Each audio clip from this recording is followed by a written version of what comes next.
Aku tanganku yang pegang hidupku, ku yakin kau bersama kami. Tanganku yang pegang hidupku, ku yakin kau bersama kami. Haleluya. Kami percaya kepada kedaulatanmu, kami percaya kepada kuasa-Mu yang ajaib. Kami tak gentar, kami tak takut. Kau Tuhan yang berjalan bersama kami.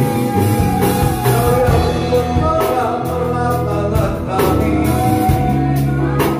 Kau takkan pernah lepaskan kami, Tuhan. Kau yang menyertai kami. Kau sertai langkah-langkah hidup kami. Kau kuatkan kami. Kau yang meneguhkan kami. Kau yang memastikan hidup kami ada di dalam jalan-jalan-Mu. Kaulah Immanuel, Kaulah Immanuel. Allah yang menyertai kami. Kami bersyukur, kami bersyukur.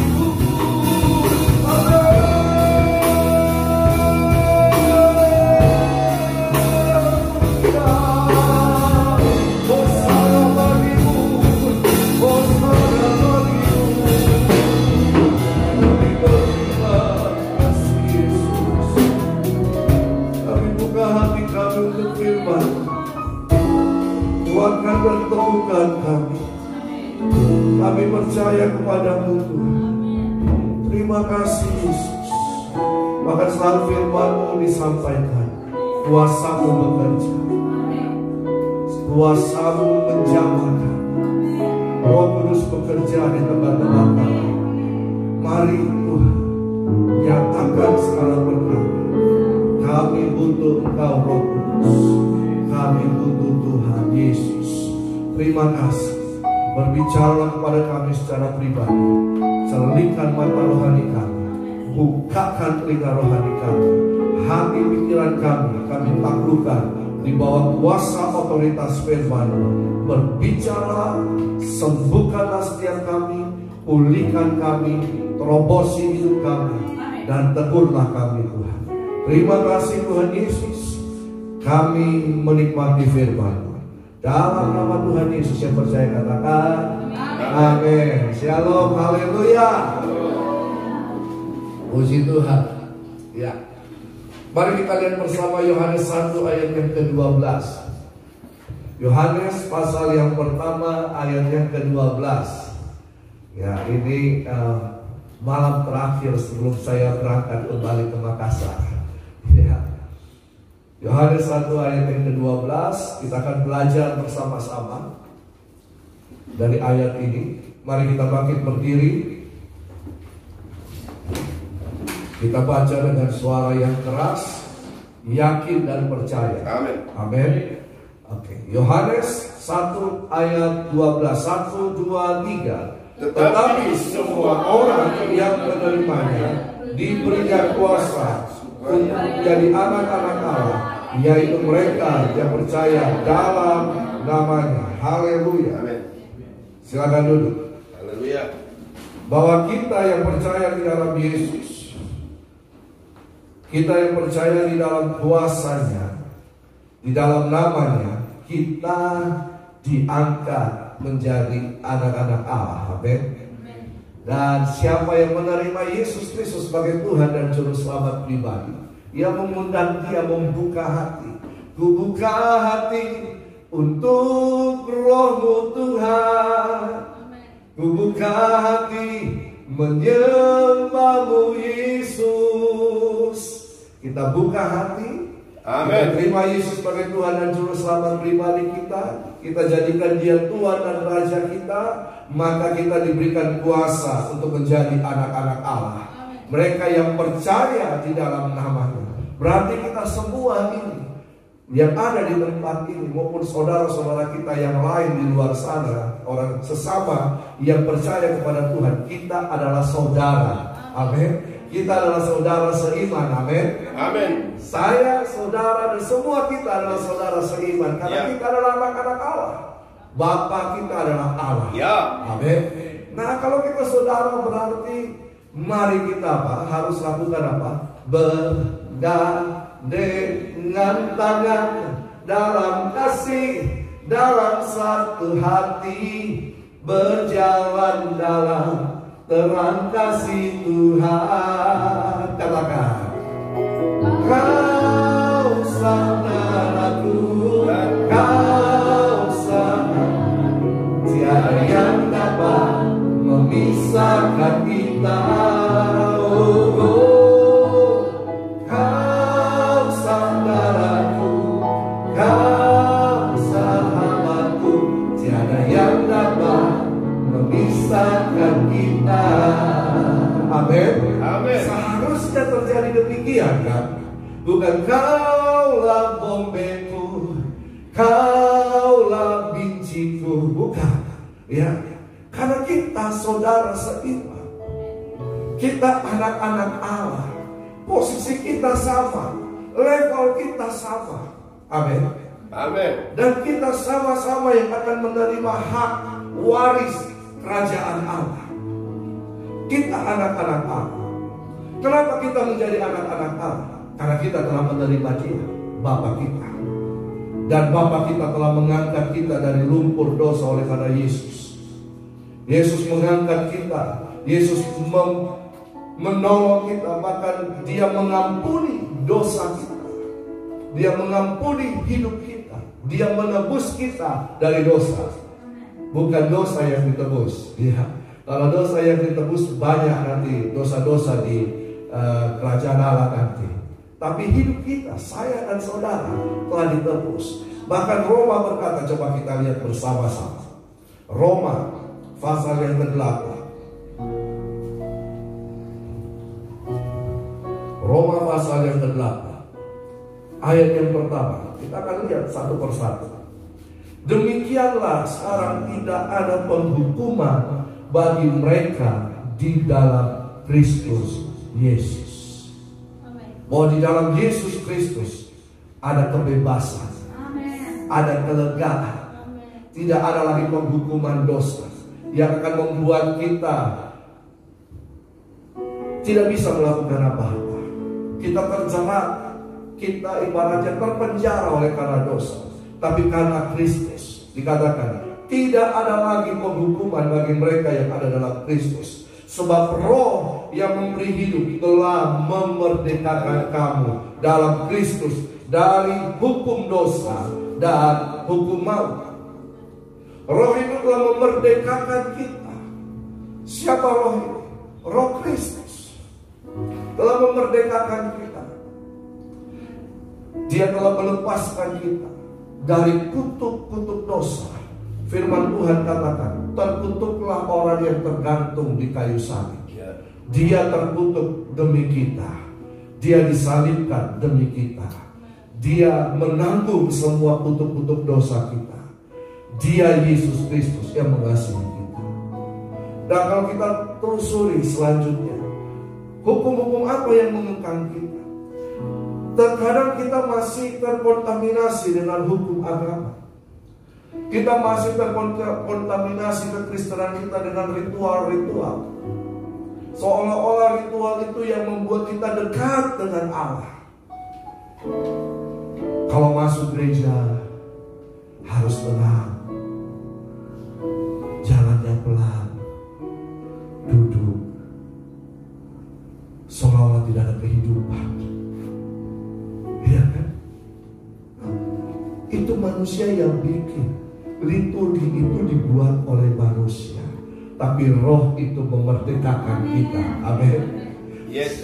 Nah, jangan sampai kita membuat hukum Taurat yang baru. Ya, hukum Taurat yang baru demi agama untuk bisa mencapai Tuhan kita. Agama dibuat untuk bisa menjangkau Tuhan, Allah yang transenden, Allah yang jauh. Sehingga manusia membuat, kamu kalau mau bertemu Tuhan harus pakai baju putih-putih. Kamu kalau harus bertemu Tuhan harus kudus dulu. Suatu kali saya ada di Kendari, lalu kemudian saya diajak teman untuk jalan-jalan, dan kemudian kami singgah di sebuah toko dan ketemu temannya. Temannya itu sudah lama tidak masuk gereja. Dia berkata, mari, ayo datang ke gereja. Saya masih berdosa. Saya tidak layak untuk masuk gereja. Loh, gereja itu tempat menampung orang berdosa. Amen. Karena Yesus tidak datang untuk orang yang sehat. Yesus datang untuk orang yang berdosa. Amin. Nah, ini dia. Soalnya kita yang tidak mau mendekatkan diri kita kepada Tuhan. Kita butuh ritual-ritual supaya kita bisa dekat dengan Tuhan. Agama diciptakan untuk itu. Saya harus berendam dulu di sungai. Saya harus bertapa dulu. Saya harus melakukan sesuatu. Saya harus menyumbang dulu supaya saya layak untuk bisa masuk beribadah. Tidak seperti itu. Tidak seperti itu. Memang benar bahwa ketika kita datang kepada Tuhan, kita harus membawa korban. Pada zaman lalu, pada zaman perjanjian lama, korbannya korban binatang. Setiap kali kita bersalah, setiap kali kita berdosa, kita harus datang membawa korban penebusan dosa berupa binatang. Berupa apa? Sapi, berupa domba. Jadi setiap kali kita bersalah, kita harus datang kepada Tuhan minta ampun, kita harus mengorbankan sesuatu. Bayangkan saudara, makanya ada yang namanya hari raya korban. Bayangkan seandainya saya ini, kalau tiap hari bikin salah, dalam 1 bulan berapa binatang yang harus saya bawa? Iya kan? Tetapi karena begitu besar kasih Allah akan dunia, sehingga diberikan anaknya yang tunggal, supaya barang siapa yang percaya kepadanya tidak binasa, melainkan beroleh hidup yang kekal. Yesus telah mengorbankan dirinya, anak domba Allah telah mengorbankan dirinya satu kali untuk selama-lamanya bagi kita yang percaya kepadanya. Amin. Bagi setiap manusia korban itu. Tapi bagaimana dengan kita? Yesus telah memberikan korban yang terbaik, dirinya sendiri. Allah Bapa telah memberikan Sang Putra Yesus Kristus untuk dikorbankan. Kita bagaimana? Firman Tuhan katakan, Roma 12, persembahkanlah tubuh sebagai persembahan yang hidup, yang kudus, yang berkenan kepada Allah. Hidup ini yang harus dipersembahkan untuk Tuhan. Amin. Hidup ini, kalau hidup ini sudah dipersembahkan untuk Tuhan, berarti semua yang Tuhan percayakan kepada kita itu milik Tuhan. Amin. Kita tidak berkuasa atas hidup ini, ya. Tapi ketika kita mempersembahkan hidup kita kepada Tuhan, berarti kita telah memberikan seluruh kehidupan kita kepada Tuhan. Seandainya ini handphone yang terbaru, saya berikan kepada Pak Novel. Pak, ini handphone yang terbaru, saya berikan untuk Bapak. Apakah saya berkuasa lagi atas handphone itu? Saya berkuasa lagi atas handphone itu? Tidak. Handphone itu sepenuhnya sekarang milik Pak Novel. Saya tidak lagi bilang, Pak Novel, tolong Pak, nanti diberikan anti gores, diberikan pembungkusnya. Ingat Pak ya, jangan lupa di charge. Ya Pak, jangan terlambat untuk cabut charge-nya. Saya tidak lagi seperti itu. Tapi kita manusia terkadang begini, ketika kita sudah mempersembahkan hidup kita kepada Tuhan, kita mau ambil kembali lagi hidup kita. Kita mau lagi kita yang berkuasa. Makanya tidak jarang, kita ini tidak. Nah, kalau ada peperangan, ada masalah, ada persoalan, seringkali kita tidak mengalami kemenangan karena kita mengandalkan kekuatan kita. Sayang, kita nyanyi tadi, aku lebih dari pemenang. Oh ya, tapi kalau ada masalah, persoalan, baru sedikit saja. Oh Tuhan, Engkau jauh, aku jauh. Engkau dekat, aku dekat. Ya, seolah-olah Tuhan itu tergantung dengan moodnya. Kalau kita sudah memberi hidup kita untuk Tuhan, percayakan hidup kita ada di dalam tangan Tuhan. Amin. Sehingga firman Tuhan katakan, ketika kita berjalan melewati air, kita tidak akan dihanyutkan. Ketika kita berjalan melewati api, kita tidak akan dihanguskan. Sebab Tuhan yang bersama kami, berjalan bersama kami. Ku tak takut, ku tak gentar, sebab Engkau bersama kami. Tuhan yang bersama kami, berjalan bersama kami. Tangan-Mu yang pegang hidupku, ku yakin Kau bersama kami.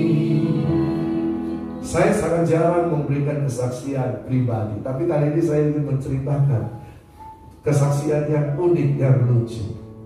Suatu hari saya bersama tim, saya memimpin rombongan dari Makassar untuk pergi mengikuti acara di Solo, acara konferensi gereja sel pada waktu itu. Saya bawa mungkin hampir sekitar 20 orang. Di situ ada para pendeta juga. Lalu kemudian setelah konferensi selesai, kami pulang dari Solo ke Surabaya, harus naik mobil pariwisata L300. Dua mobil, ya. Dua mobil. Jadi saya duduk paling depan bagian pintu. Terus teman saya seorang pendeta, lebih senior dari saya, sopir. Karena itu mobil di sana laju kan, laju sekali. Ketemu pantat bis, dia jalan lagi, balap. Mungkin kalau yang suka bilang darah Yesus, mungkin sudah tahu berapa liter darah Yesus terbunuh. Dia bilang begini sama saya waktu sopirnya balap, berapa Pak? Laju, cepatlah. Saya bilang tidur Pak, tidur saja, tidur. Saya tidur. Dia bangun pada nekereku. Pak, serahkan hidupmu dalam tangan Tuhan. Tidur saja. Terus sedikit-sedikit dia lihat speedometer, mobil. Lalu dia kasih tahu, sudah 120 nih, 130. Terus sopirnya karena saking dilihat itu speedometernya, dia ambil kertas, dia tutup itu speedometer. Saya bilang tidur saja Pak, tenangkan dirimu, serahkan hidupmu pada Tuhan. Ya. Akhirnya sampai di tempat penghentian, dia tukar posisi. Dia duduk di belakang, yang satu maju ke depan temani saya. Belum sampai situ ceritanya berakhir. Lalu kemudian tiba di Surabaya, kami ke airport, dan ternyata ada delay sekitar 2 jam. Kemudian sudah kami naik pesawat, lalu kemudian di pesawat saya duduk lagi di sampingnya dia. Ya, saya duduk lagi. Kami diberikan kue. Pak, ayo makan Pak. Iya. Terus ada pramugari lewat, saya tanya, Pak, kenapa lambat? Oh, remnya ada masalah. Tuhan gini tahu. Remnya sedang tenang Pak. Hidup mati kita di tangan Tuhan. Ya, kalau sudah waktunya ya sudah. Ya tutup mata, kita kembali kepada Bapa di sorga. Ya, Bapak Ibu tahu, di sepanjang perjalanan itu terbang, dia tidak bisa tidur, dia tidak bisa menikmati perjalanan. Saya tidur enak. Ya, saya ini dimanapun dalam kesempatan apapun, mungkin kalau mobil itu atau pesawat itu ada apa-apa, ya saya mungkin tidak sadar, saya sudah tiba-tiba ada di surga. Haleluya. Karena saya tidur, ya. Saya tidur, kalau saya tidur ya. Lalu pada waktu landing, Bapak Ibu tahu, dia ikut ngerem. Dia pikir dia yang bawa pesawat. Dia ikut rem. Sampai di bawah, aduh, tadi kau tahu saya ikut rem juga. Nah, ini dia. Kalau kita tidak menyerahkan seluruh kehidupan kita, mungkin kayak teman saya tadi. Dia seorang pendeta, seorang hamba Tuhan, yang juga khotbah bahwa jangan takut, Tuhan yang menyertai. Tapi ketika ada kejadian seperti itu, dia tidak bisa berkata, Tuhan yang bersama kami, berjalan bersama kami, tanganmu pegang hidupku, ku yakin kau bersama kami. Kita ini anak-anak Allah. Allah berdaulat atas kehidupan kita. Dia tahu yang terbaik. Dia tahu langkah-langkah hidup kita. Tapi kalau kita sering lari dari Dia, sering memberontak, bagaimana Tuhan bisa melindungi kita? Hanya anak-anak yang taat dari Dia, yang dengar-dengaran, itu yang akan menerima perkenanan kasih karunia Tuhan. Amin. Seumpama ini kan ruko. Kalau kita ada di tempat ini, hujan badai di luar, kita tidak akan merasakannya. Betul kan? Kita tidak akan basah, kita tidak akan kena air, karena kita dilindungi. Tapi kalau kita tidak taat, kita keluar dari tempat ini dan tiba-tiba ada hujan badai, apa yang terjadi? Kita basah, kita kena hujan badai. Begitu juga dengan kehidupan ini.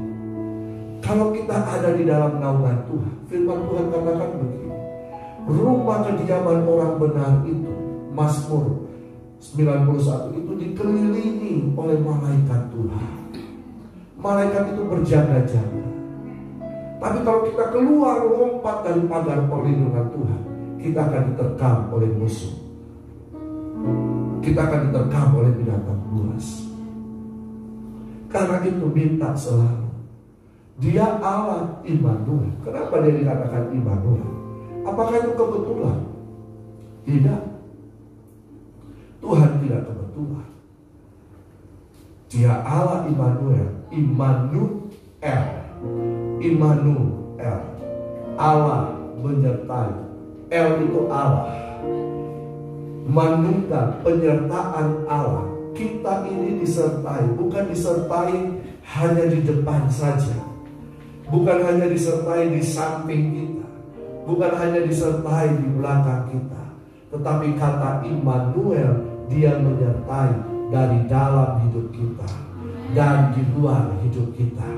Kita dikelilingi oleh kasih karunia Tuhan, kita dikelilingi oleh pagar perlindungan Tuhan, sehingga kita bisa berkata, kiri kananku ada Tuhan, sekelilingku ada Tuhan, dalam hidupku ada Tuhan, Yesus selalu.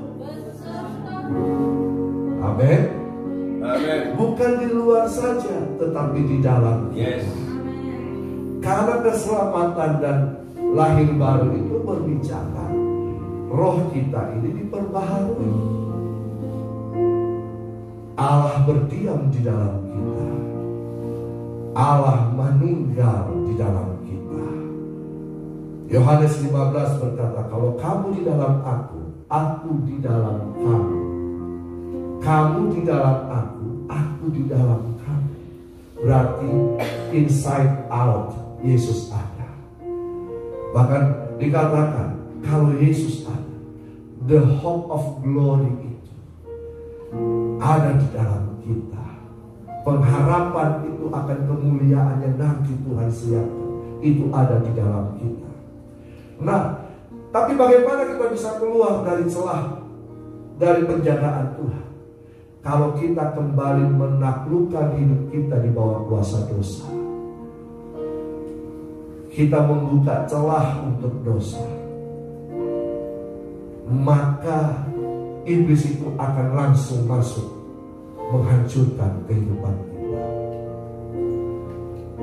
Karena itu jangan kembali lagi kepada hawa nafsu kedagingan. Apa itu hawa nafsu kedagingan? Percideraan, betul kan? Apalagi persinahan, apalagi penyembahan berhala, apalagi roh pemecah, apalagi, dan semua itu perdukunan, okultisme dan lain-lain. Bahkan sakit hati pun itu yang akan membuat celah untuk iblis masuk dan kemudian mengobok-obok kehidupan kita. Oleh karena itu jangan buka celah. Yes. Hidup ini memang begini, ada tubuh, jiwa, dan roh. Bayangkan sedikit lagi, bayangkan kita bertobat. Saya bertobat usia kelas 3 SMP. Tapi mungkin ada yang bertobat di usia 50 tahun misalnya. Berarti 50 tahun dia hidup di dalam keinginan daging. Daging sudah menguasai perasaannya, kehendaknya, jiwanya. Lalu kemudian dia bertobat. Rohnya dibangkitkan. Roh ini harus mengikuti keinginan Roh Kudus. Amin. Ya, keinginan Roh Kudus. Bayangkan, kalau saya katakan ini tubuh, ini jiwa, ini roh. Jiwa ini netral sebenarnya. Tergantung mana yang kuat daya tariknya. Ya, jiwa ini netral. Jiwa beri siapa? Pikiran, perasaan, dan kehendak. 50 tahun jiwa dan tubuh sama-sama menikmati keinginan daging, hawa nafsu. Lalu kemudian roh kita dibangkitkan, kita diselamatkan. Saudara, kalau kita masih, walaupun kita sudah diselamatkan, tetapi kita masih memberikan perhatian kepada daging kita, maka pikiran kita akan memerintahkan jiwa kita, perasaan kita, kehendak kita untuk mengikuti keinginan daging. Alhasil kita kembali jatuh lagi dalam dosa. Tapi kalau kita sungguh-sungguh untuk hidup berkenan kepada Tuhan, tidak lagi mengikuti keinginan daging, maka jiwa kita akan melekat kepada roh.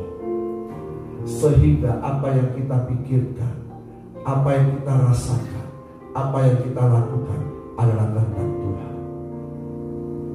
Jadi tidak ada jaminan orang Kristen siapapun itu tidak jatuh dalam dosa. Kalau saudara mengalihkan perhatian kembali kepada kehidupan lama, kehidupan lama itu akan terus menarik saudara untuk kembali. Kehidupan lama itu akan terus mencari celah supaya saudara bisa kembali lagi kepada kehidupan dosa dan kemudian berakhir pada kematian kekal. Jangan berikan celah bagi dosa. Amin. Amin. Karena di dalam Kristus tidak ada lagi penghukuman. Kita diberikan kebebasan. Kita diberikan kebebasan untuk memilih, untuk melakukan. Tapi lakukanlah sesuai yang berkenan kepada Allah. Bahkan dikatakan di sini ayat yang ke-9, ayat yang ke-8, Roma 8 ayat 8. Mereka yang hidup dalam daging tidak mungkin berkenan kepada Allah. Tetapi kamu tidak hidup dalam daging, melainkan dalam roh. Jika memang roh Allah diam di dalam kamu. Tetapi jika orang tidak memiliki roh Kristus, ia bukan milik Kristus. Tetapi jika Kristus ada di dalam kamu, maka tubuh memang mati karena dosa, tetapi roh adalah kehidupan oleh kebenaran. Dan jika roh Dia yang telah membangkitkan Yesus dari antara orang mati diam di dalam kamu, maka Ia yang telah membangkitkan Kristus Yesus dari antara orang mati akan menghidupkan juga tubuhmu yang fana itu oleh rohnya yang diam di dalam kamu. Bukankah ini hal yang luar biasa? Ada jaminan kehidupan kekal di situ. Ayat yang ke-14, semua orang yang dipimpin oleh roh Allah adalah anak Allah. Yohanes 1 ayat 12, kamu diberikan kuasa untuk menjadi anak Allah. Roma 8 ayat 2, ayat yang ke-14, semua orang yang dipimpin. Berarti tidak cukup kita hanya menjadi anak Allah dan hidup di dalam kesenangan kita, tapi marilah kita membiarkan hidup kita dipimpin oleh roh Allah. Kenapa? Karena kita sudah mempersembahkan hidup kita kepada Tuhan. Amin. Biarkan roh Allah memimpin kehidupan kita. Dia tahu yang terbaik. Dia tahu jalan yang seharusnya. Kita tidak tahu, kita tidak bisa menduga jalan di depan kita. Walaupun kita punya mata, tapi kita tidak tahu langkah-langkah hidup kita akan kemana, betul kan? Adakah yang tahu di tempat ini masa depannya? Ada nggak? Nggak ada. Kecuali orang pintar, katanya. Tapi orang pintar pun itu begini, saudara. Tekniknya, dia memberikan kepada kita masukan. Kalau kita percaya terhadap apa yang dia katakan, jadi. Tapi kalau kita tidak percaya, tidak akan jadi. Saya pernah ikut kelas, ada satu kelas, saya tertarik. Tapi di tengah-tengah kelas itu, kita diharuskan untuk mengosongkan pikiran, dihipnotis. Apa yang terjadi? Saya nggak bisa. Saya berkata-kata dalam roh. Hipnotis itu tidak kena saya. Ya. Hipnotis itu tidak akan bisa kena bagi orang yang dipimpin oleh roh Allah. Amin. Tidak akan kena. Karena itu mari berjalan. Nah, ayat yang ke-15, sebab kamu tidak menerima roh perbudakan yang membuat kamu menjadi takut lagi, tetapi kamu telah menerima roh yang menjadikan kamu anak Allah. Oleh roh itu kita berseru, ya Aba, ya Bapa. Roh itu bersaksi bersama-sama dengan roh kita bahwa kita adalah anak-anak Allah. Siapa yang membuktikan kita anak-anak Allah? Siapa yang membuktikan bahwa kita adalah anak-anak Allah? Di hadapan Bapa, roh Allah. Roh Allah itu telah diberikan kepada kita. Roh Allah itu manunggal dengan kita, tinggal di dalam kita. Jadi dia tahu siapa kita. Dia tahu kelakuan kita. Dia tahu bahkan hal yang terburuk sekalipun. Kalau saudara dan saya membiarkan hidup kita dipimpin oleh roh Allah, maka roh Allah akan bersaksi di hadapan Bapa. Bapa, benar, dia adalah anakku. Wow, saya mau itu terjadi dalam hidup saya. Roh Allah yang ada di dalam saya berkata kepada Bapa, Bapa itu anakmu, tolong dia, sertai dia. Maka kemenangan demi kemenangan akan kita raih. Bahkan dikatakan di situ, dan jika kita adalah anak, maka kita juga adalah ahli waris.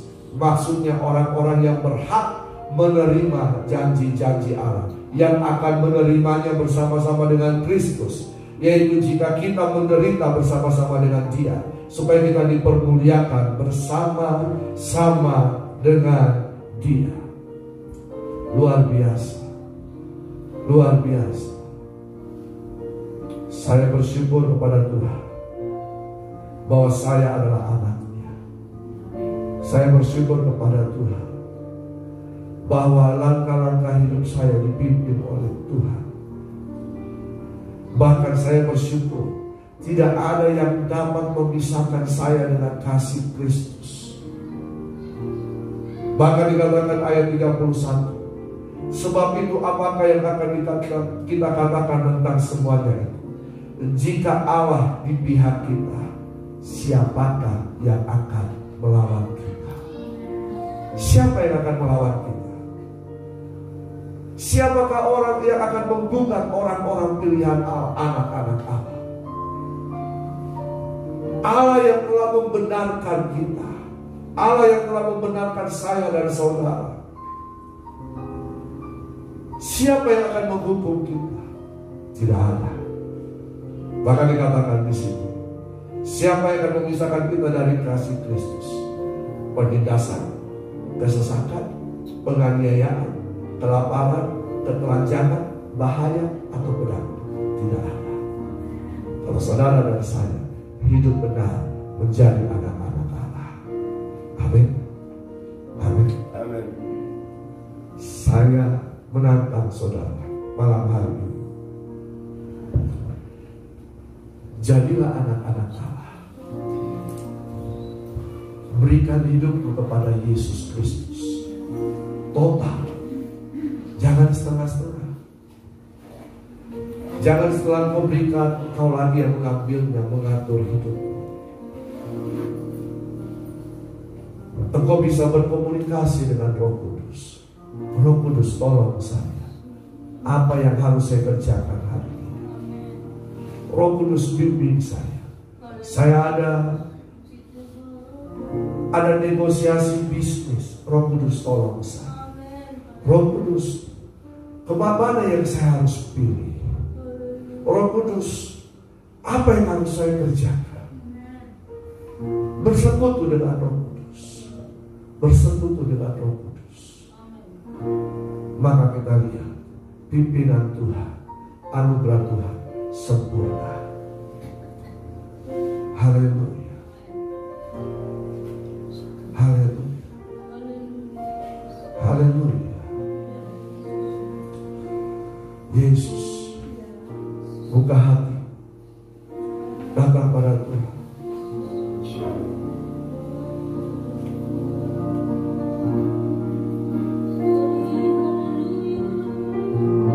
Biar beberapa saat ini datang pada Tuhan.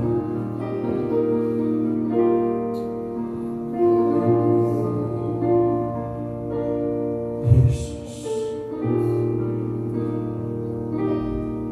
katakan, ini aku Tuhan. Aku adalah anak-Mu.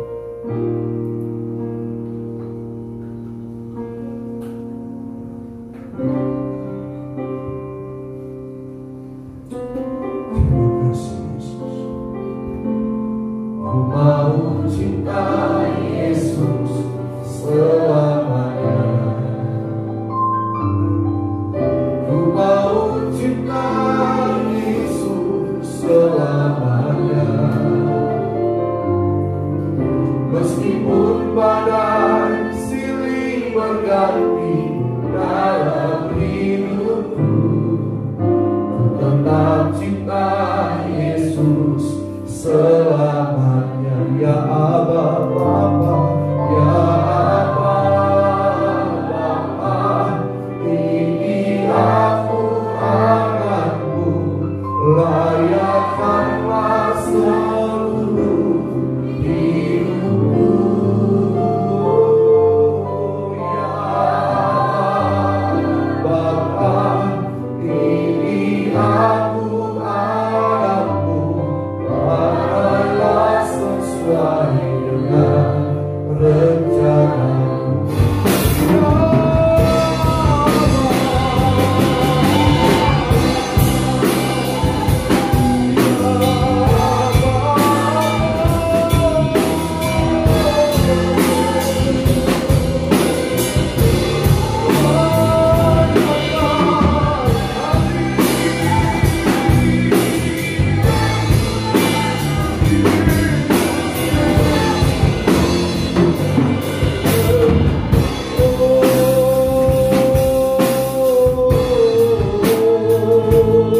tidak ada.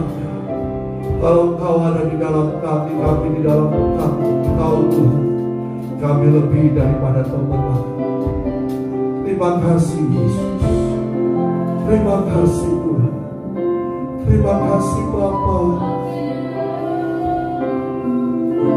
Terima kasih Bapa. Terima kasih. Terima kasih. Biar kasih Bapa melingkupi kami semua di tempat ini. Biar kasih Bapa memeluk kami.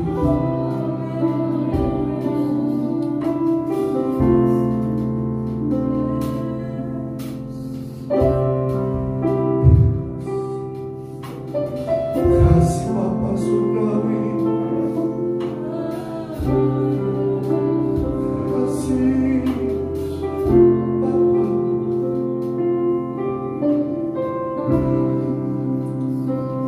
Nikmati sejenak kasih Bapa.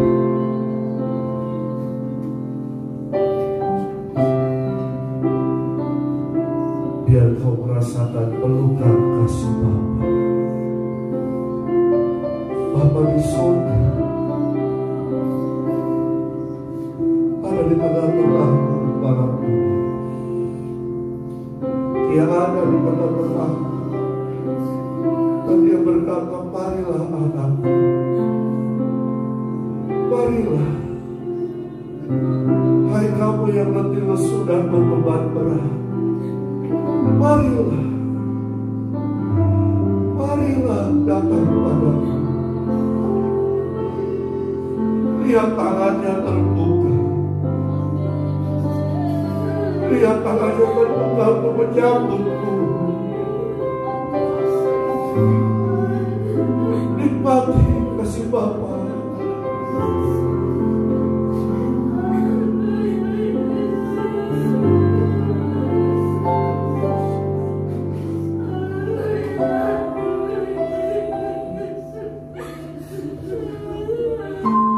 Kasih itu memulihkan hidupku.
kalian.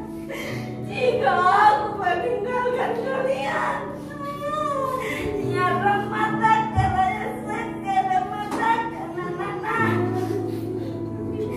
yang mana kananeka. Aku hanya minta buka hatimu.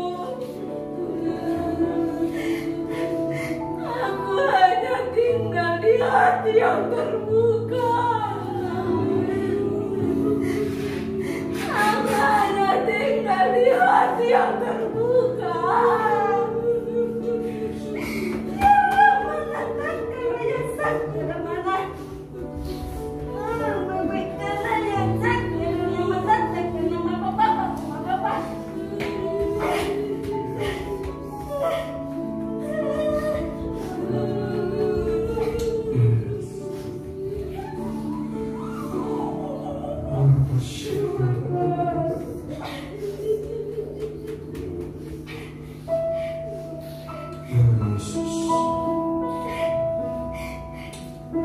Terima kasih. Terima kasih. Terima kasih. Terima kasih. Puji Tuhan. Terima kasih. Puji Tuhan. Bersyukur. Terima kasih untuk kasih-Mu bagi kami. Terima kasih untuk lawatan-Mu bagi kami. Ya, yang kami butuhkan hanya Yesus saja. Terima kasih untuk firman-Mu. Terima kasih Tuhan. Terima kasih. Terima kasih.